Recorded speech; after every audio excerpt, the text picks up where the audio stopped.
Will come with you wherever you go. അത് വാഗ്ദാനത്തിൻ്റെ ഏറ്റവും തലപ്പെട്ട ക്യാപിറ്റൽ പ്രോമിസാണ്. നീ എവിടെ പോയാലും നിൻ്റെ കൂടെ ഞാനുണ്ടാകും. അത് വിശ്വസിക്കുമ്പോൾ നമ്മളെല്ലാ സ്ഥലത്തും കർത്താവിൻ്റെ ഒരു സാന്നിധ്യം ഫീൽ ചെയ്യും. അതുകൊണ്ടാണ് നിങ്ങൾ നിരന്തരം പ്രാർത്ഥിക്കേണ്ടതിന് ആവശ്യത വ്യക്തമാക്കാൻ അവരോട് പറഞ്ഞുവന്ന് ലൂക്ക 18:1 പറയണത്. എന്താ കാര്യം? നിരന്തരം പ്രാർത്ഥിക്കുന്നത് വചനവും വേറെവർ യു ഗോ, നീ എവിടെ പോയി ഞാൻ ഇവിടെ കൂടെ ഉണ്ടാകുമെന്ന സംഭവം ഉള്ളതുകൊണ്ട് നമ്മുടെ കൂടെയുള്ള ദൈവത്തിന് അനുഭവവേദ്യമാക്കുന്നതിന് വേണ്ടിയാണ് നമ്മൾ കൂടെ പ്രാർത്ഥിച്ചുകൊണ്ടിരിക്കുന്നത്. അപ്പം ആ ഒരു പ്രാർത്ഥന അരൂപി നിലനിർത്തിക്കൊണ്ട് തന്നെ നമുക്ക് പ്രാർത്ഥിക്കാം. കർത്താവ് നിന്റെ ഉന്നതമായ നാമത്തിന് സ്വസ്ഥം ചെയ്യുന്നു. കർത്താവ് നിന്റെ വിശുദ്ധ പൗരോഹിത്യത്തെ മഹത്വപ്പെടുത്തണമേ. കർത്താവെ സഭയിലുള്ള സാന്നിധ്യം പ്രകടമാക്കണമേ. കർത്താവെ സഭയിലുള്ള സാന്നിധ്യം പ്രകടമാക്കണമേ. അങ്ങയുടെ നാമത്തിൽ പ്രാർത്ഥിക്കുമ്പോൾ അങ്ങയുടെ ചൈതന്യ മക്കൾ ആവസിക്കണമേ. ഈശോ, നിന്റെ തിരുമുൻപാടുന്ന വലതുകരം അങ്ങയുടെ മക്കളുടെ ശിരസ് വെക്കണമേ.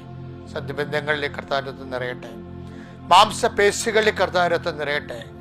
രക്തഞരമ്പുകളിൽ കർത്താവിനത്വം നിറയട്ടെ. ശരീരകോശങ്ങളിൽ കർത്താവിനത്വം നിറയട്ടെ. ഉച്ച മുതൽ ഉള്ളംകാൽ വരെ കർത്താവിനത്വം നിറയട്ടെ. കർത്താവെ, ഓരോരോ രോഗപീഠകൾ വിഷമിക്കുന്നവർ, സിസ്റ്റ് ശരീരത്തിലുള്ളവർ, മുഴയുള്ളവർ, ഓപ്പറേഷന് വേണ്ടി കർത്താവെ നിശ്ചയിച്ചിരിക്കുന്നവർ, ഓപ്പറേഷൻ കഴിഞ്ഞിട്ട് ഒരു കഷണ ശരീരത്തിനെടുത്ത് ബയോപ്സിക്ക് സെൻഡ് ചെയ്തിരിക്കുന്നവർ, അതിന് റിസൾട്ടിന് വേണ്ടി കിട്ടുമ്പോൾ അത് ഒരു കുഴപ്പം ഉണ്ടാവില്ല എന്ന് ഓർത്ത് കണ്ണീരോടെ പ്രാർത്ഥിക്കുന്നവർ, എല്ലാവരെയും സംബന്ധിച്ച് പ്രാർത്ഥിക്കുന്ന ഈശോ, മനുഷ്യർ ഈ ഭൂമിയിലെ വിശ്വാസം നിലനിർത്തേണ്ട കാരണം നിന്റെ സാന്നിധ്യം അവർ അനുഭവിച്ച് സന്തോഷിക്കാനും സംതൃപ്തി അടയാനും വേണ്ടിയാണല്ലോ ഈശോയെ. കർത്താവെ, അങ്ങയുടെ മക്കൾക്ക് പ്രാർത്ഥിക്കാൻ ആവതില്ലാത്തവരുണ്ട്. അവരുടെ ജീവിതത്തിൻ്റെ അവസ്ഥകൾ പല കാലങ്ങളിൽ പ്രാർത്ഥിക്കാൻ പറ്റാതിരുന്നങ്ങനെ പ്രാർത്ഥനയുടെ അരിവ് നഷ്ടപ്പെട്ടു പോയവരുണ്ട്. പ്രാർത്ഥിച്ചിട്ട് പല ഉത്തരങ്ങളും കിട്ടാത്തതിൻ്റെ പേരിൽ പ്രാർത്ഥിച്ചിട്ട് എന്തിനാണ് ചിന്തിച്ചിട്ട് പ്രാർത്ഥനയിലെ അവശത വന്നു പ്രയർ വീക്കായിപ്പോയ ആൾക്കാരുണ്ട്. എല്ലാവരെയും ഇപ്പോൾ സമർപ്പിക്കുന്ന കർത്താവ്, നീ എല്ലാം പൊറുക്കുന്നവനും ഞങ്ങളുടെ പാപങ്ങളെല്ലാം സ്വന്തം ശരീരത്തിൽ മുക്കിടമായ മരക്കുരിശായി നീ ഏറ്റുവാങ്ങിച്ചവനുമാണ് കർത്താവ്. എല്ലാം മനസ്സിലാക്കുന്ന കർത്താവ് നിന്റെ ശക്തി. കർത്താവ്, ആധ്യാത്മിക ജീവിതം, ശൈത്യമായ ആധ്യാത്മിക ജീവിതം നയിക്കുന്നവരെ, മരവിച്ചു പോയി ആധ്യാത്മിക ജീവിതം നയിക്കുന്നവരെ അങ്ങ് കർത്താവ് പിടിച്ചുയർത്തണമെന്ന് പ്രാർത്ഥിക്കുന്നു. എൻ്റെ കർത്താവിൻ്റെ ഉന്നതമായ നാമത്തിൽ സഭയുടെ കർത്താവ് കുഞ്ഞുങ്ങളെ ഓർത്തും കുഞ്ഞുങ്ങളുടെ പഠിക്കാത്തതിനെ ഓർത്തും മാതാപിതാക്കന്മാർ വിഷമിക്കുന്നുണ്ട് ഈശോയെ. മക്കൾ തന്നെ അവരുടെ തലയിൽ കയറാത്ത കാരണം അവർക്കിനി പഠിക്കാനും പറ്റത്തില്ല. ഇനി എന്ത് ചെയ്യും അമ്മയെന്ന് ഓർത്തുകൊണ്ട് എപ്പോഴും പുസ്തകം വെച്ച് കരയുന്ന മക്കളെ കാണിക്കുന്നുണ്ട് ഈശോയെ. അവരെല്ലാം സ്പർശിക്കണമെന്ന് പ്രാർത്ഥിക്കുന്നു. അവരുടെ ബുദ്ധി അങ്ങ് സ്പർശിക്കണേ കർത്താവേ. അവരുടെ പോരായ്മകൾ അങ്ങ് പരിഹരിക്കണേ കർത്താവേ. ദൈവത്തിൻ്റെ ശക്തി മക്കളിലേക്ക് ആവശ്യിക്കട്ടെ കർത്താവേ. മാതാപിതാക്കന്മാർ മരിച്ചു പോയവരുണ്ടാവും.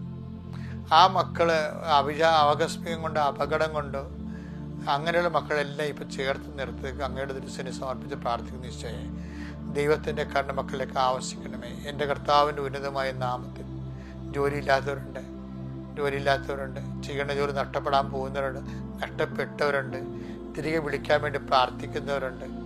കർത്താവ്, വിവാഹ ജീവിതത്തിൽ അകന്ന് താമസിക്കുന്ന ഭാര്യാഭർത്താക്കന്മാരുണ്ട്, കുഞ്ഞുങ്ങളുമായിട്ട് അകന്ന് താമസിക്കുന്ന മാതാപിതാക്കന്മാരുണ്ട്. ഇങ്ങനെ മക്കളുടെ നിന്ന് ഒരു ഫോൺ വിളി പോലും കിട്ടാതിരിക്കുന്ന വേദനിക്കുന്ന മാതാപിതാക്കന്മാരുണ്ട്. ഇത്രയും നാളെ കഷ്ടപ്പെട്ട് വെറുതെയാണെന്നും അന്ധമായ ബന്ധങ്ങളിൽ പോയി ചാരിട്ട് മക്കൾ മാതാപിതാക്കന്മാരോട് പൈശാചികമായി എതിർപ്പ് കാണിച്ചുകൊണ്ട് അവരവരുടെ വഴി പോവുകയും കുടുംബം കടത്തിലായിരിക്കുകയും ചെയ്യുന്ന സാഹചര്യമുണ്ട്. കർത്താവ്, എല്ലാ സാഹചര്യങ്ങളെയും സംബന്ധിച്ച് പ്രാർത്ഥിക്കുന്ന കർത്താവേ, ഇത് ഒരു സാഹചര്യം പോലും കർത്താവെ അങ്ങ് ഓവർലുക്ക് ചെയ്യാതെ അത് കർത്താവെ എല്ലാം ഏറ്റെടുക്കണം പ്രാർത്ഥിക്കുന്നു. എൻ്റെ കർത്താവിൻ്റെ ഉന്നതമായ നാമത്തിൽ സഭയുടെ അധികാരത്തിൽ കുരിശിൻ്റെ അടയാളത്തിൽ ദൈവശക്തിയാൽ നീ സംരക്ഷിക്കപ്പെടട്ടെ ഇന്നത്തെ ദിവസം മുഴുവനും.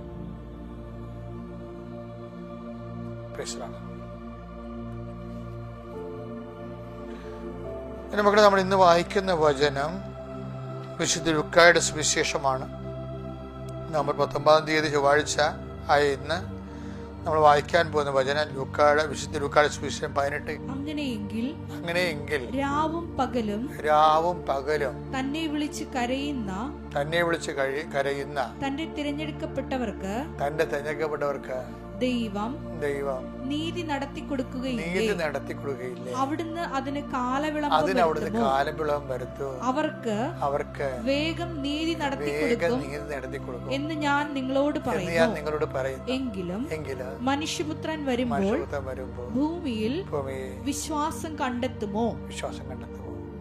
പല അണ്ണന്മാർക്കും പറ്റാവുന്ന അബദ്ധമാണിത്. എനിക്ക് പറ്റിയിട്ടുണ്ട്. അതായത് നമ്മളൊരു സബ്ജക്റ്റ് ദൈവത്തിരുസന്നിധി വെക്കുന്നു. ഇപ്പൊ എന്താ പറഞ്ഞിരിക്കണത്? ലൂക്കാ 18:8 വായിച്ചവനെ ഒന്നിനു വായിച്ചേ. അവർക്ക് വേഗം നീതി നടത്തി കൊടുക്കും. ആർക്കാണ് നീതി നടത്തി കൊടുക്കുന്നത്? രാവും പകലും തന്നെ വിളിച്ചപേക്ഷിക്കുന്നവർക്ക് ദൈവം നീതി നടത്തി കൊടുക്കാതിരിക്കുമെന്ന്. എന്ന് വെച്ച് കഴിഞ്ഞാൽ അതിന് കാലവിളംബം വരുത്തുമെന്ന്. അപ്പൊ നീതിയുടെ ദൈവം ഒരു വിഷയത്തിന് ദൈവത്തിന്റെ ഭാഗത്തുനിന്ന് കാലവിളംബം വരത്തില്ല. കാലവിളംബം വരണം എവിടുന്നാണ്? നമ്മുടെ ഭാഗത്തു നിന്നാണ്. പിടികിട്ടിയ? അതായത് നീതിയുടെ ദൈവത്തിന്റെ ഭാഗത്തുനിന്ന് ഒരു വിഷയത്തിന് കാലവിളംബം വരത്തത്തില്ല. പിന്നെ കാലവിളംബം വരണം എങ്ങനെയാണ്? നമ്മുടെ ഭാഗത്തു നിന്നാണ്. കാര്യം നീ ഇപ്പം നിനക്ക് ജോലി കിട്ടിയപ്പോൾ നിന്റെ ഉദ്ദേശം എന്താണ്? നീ ഇനിയിപ്പോൾ ആരെങ്കിലും നിന്റെ ജോലിക്ക് പറ്റാവുന്ന ആളെ ലൈനടിച്ച് കല്യാണം കഴിച്ച് അപ്പനും അമ്മനെ ഉപേക്ഷിച്ചിട്ട് നിനക്ക് എവിടെയെങ്കിലും പോയി സെറ്റ് ചെയ്യണം. മാതാപിതാക്കന്മാരെ നോക്കരുത്, അല്ലെങ്കിൽ നിന്റെ ഇളയത്തിങ്ങളെ ശ്രദ്ധിക്കരുത്, നിന്റെ ഇതൊക്കെ നിന്റെ മനസ്സിൽ രഹസ്യ അജണ്ടയുണ്ട്. അപ്പൊ കാലവിളംബം പറഞ്ഞാൽ അപ്പൊ നീ ഒന്ന് ശരിയാകാതെ ഈ അനുഗ്രഹം തന്നാൽ ഇവര് ഞൊട്ടേണ്ടി വരും. പറയാൻ മനസ്സിലായില്ലേ? നിന്നെ വളർത്തിയവര്, നിന്നെ വലുതാക്കിയവര്, നിന്നെ നിലയിലെത്തിച്ചവര്. അതുകൊണ്ട് അനുതാപമാണ് എപ്പോഴും കാലവിളംബം ചുരുക്കാനുള്ള ഏറ്റവും നല്ല മാർഗം. അനുദപിച്ചാൽ നീ അനുഗ്രഹം പ്രാപിക്കും. ദൈവത്തോട് ആദ്യം പറഞ്ഞ, ദൈവമേ എന്നെ നീ രക്ഷപ്പെടുത്തിയ എൻ്റെ കൂടെ ഞാൻ കിട്ടുന്നവരെല്ലാവരും രക്ഷപ്പെടുത്തും. ഞാൻ ഒരിക്കലും മൃഗീയമായിട്ടും നിന്ദ്യമായിട്ടും പെരുമാറത്തില്ല. ഞാൻ എൻ്റെ സ്വന്തം ഐഡിയ ആയിട്ട് പോകത്തില്ല. ചിലർ പറയണ കേട്ടില്ലേ, എടി ഞാൻ കുടുംബം വിറ്റല്ലേ നിന്നെ പഠിപ്പിച്ചത്. അത് പഠിപ്പിച്ചതെന്നല്ല, അങ്ങനെയല്ല, പഠിച്ചത് ഞാനല്ലേ, നിങ്ങളാണോ പഠിച്ചതെന്ന് ചോദിക്കും. ചില വിട്ടികളായിട്ട് പെൺപിള്ളേർ വീട്ടിൽ ഇരുന്നൊരു മാതാപിതാക്കന്മാരുടെ തലപറിക്കട കാണാം. എന്ത് കഷ്ടമാണ്. നമുക്ക് കണ്ണിന്ന് ചോര വലുത് കേൾക്കുമ്പോൾ. പക്ഷെ അവർക്ക് ബുദ്ധിയും ബോധവും ഇല്ല. പക്ഷെ ഇവരാണ് കാലവിളംബം വരുത്തണത്. ദൈവത്തിന് കാലവിളംബം വരുത്തത്തില്ലെന്ന് പറഞ്ഞിട്ടുണ്ടല്ലോ. പക്ഷെ ദൈവത്തിന് നീതി ഉണ്ടല്ലോ. നിന്റെ കയ്യിൽ അനീതി ഉണ്ടെങ്കിൽ ഈ നീതിയുടെ ദൈവം നിനക്ക് നീ കാരണമാണ് നിനക്ക് കാലവിളംബം വരണത്. പിന്നെ വേറൊരു മണ്ടത്തരം പറ്റാൻ സാധ്യതയുണ്ട്. ആ മണ്ടത്തരം എന്താ അറിയാവോ? അവസാനം പറയുന്ന വചനത്തിൽ എന്താ പറയണത്? 18:8 എന്താ പറയണത്? എങ്കിലും മനുഷ്യപുത്രൻ വരുമ്പോൾ ഭൂമിയിൽ വിശ്വാസം കണ്ടെത്തുമോ? അതാണ് സംഭവം. എന്ന് വെച്ച് കഴിഞ്ഞാൽ രണ്ടാം വരവിനാണ് അവിടെ ഉദ്ദേശിക്കണത് കർത്താവിൻ്റെ. പക്ഷെ നമുക്കറിയാമല്ലോ, സന്ദർശനത്തെ കുറിച്ചല്ലേ ഇപ്പൊ കഴിഞ്ഞ ദിവസം പറഞ്ഞത്. നമുക്ക് കിട്ടുന്ന ഓരോ അനുഗ്രഹങ്ങളും ദൈവത്തിന്റെ വരവാണ് ശരിക്കും പറഞ്ഞാൽ. ഇപ്പൊ ചില അണ്ണന്മാരെ വെച്ച് കഴിഞ്ഞാൽ പ്രാർത്ഥിച്ച് മടുത്ത് ഇനി ഞാൻ PSCക്ക് പ്രാർത്ഥിക്കത്തില്ല, ഇനി ഞാൻ IITSന് പ്രാർത്ഥിക്കത്തില്ല, ഇനി ഞാൻ കല്യാണത്തിന് പ്രാർത്ഥിക്കത്തില്ല, ഇനി ഞാൻ ഒരു ചെറുക്കന്മാരുടെ മുമ്പിൽ പോയി നിൽക്കത്തില്ല, അല്ലെങ്കിൽ ഒരു പെണ്ണും കാണാനും പോകത്തില്ല എന്നൊക്കെ പറഞ്ഞ് നീ തീരുമാനം എടുക്കും. എന്നിട്ട് ഇനി ഞാൻ ഒരു മരുന്നും കഴിക്കത്തില്ല, ഇനി കുഞ്ഞിനെ വേണ്ട എന്നൊക്കെ പറഞ്ഞിട്ട് നീ പ്രാർത്ഥിച്ച് മടുത്തിട്ട് രാശിയാകും. പക്ഷേ വെറുതെ ഇരിക്കുമ്പോൾ 2 കൊല്ലം കഴിയുമ്പോൾ നീ കല്യാണം കഴിക്കും, നിനക്ക് വെച്ചുണ്ടാവും, ജോലി കിട്ടും. അപ്പം എന്താണ്?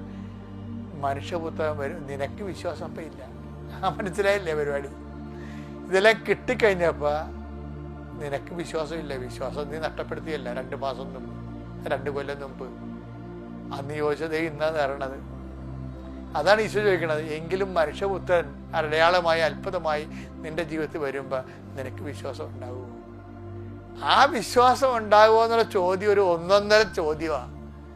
അതുകൊണ്ട് എപ്പോഴും നീ പ്രാർത്ഥിക്കേണ്ടത് എന്താണ്? കർത്താവേ, അടയാളമായി നീ വരുമ്പോൾ എൻ്റെ വിശ്വാസം നിലനിർത്താൻ എനിക്ക് കൃപ നൽകണമേ. അമ്മേ, പരിശുദ്ധമേ, ദേവമാതാവേ, എൻ്റെ വിശ്വാസം ക്ഷയിക്കാതിരിക്കാൻ പത്രോസിന് വേണ്ടി കർത്താവ് പ്രാർത്ഥിച്ചതുപോലെ അമ്മേ എനിക്ക് വേണ്ടി പ്രാർത്ഥിക്കണമേ. Praise the Lord.